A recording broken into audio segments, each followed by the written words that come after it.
మన గార్డెన్ లో మనం వేసిన చెట్లలో ఇదొక చెట్టు, మెడిసిన్ కి సంబంధించిన ప్లాంట్ ఇది.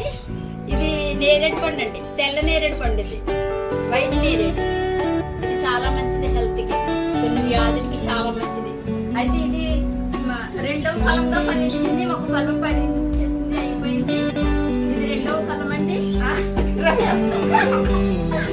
ఈ ఫలం కోసం మా అబ్బాయి చాలా గొడవ చేస్తున్నాడు, కొట్టుకుంటున్నాడండి మా అబ్బాయి కోసం. ఇది దేవుడు మాకు ఇచ్చిన ఫలం. పట్టు కొంచెం కొరకు, కొంచెం కొరుకోరా, మొత్తం కదరా. బాగుందా? టేస్టీగా ఉందా? ఎంత టేస్ట్గా ఉంది? అచ్చు నేరేడు పండు కంటే బాగుంది, చాలా బాగుంది. దేవుడి నామానికి మంచి కలిగింది.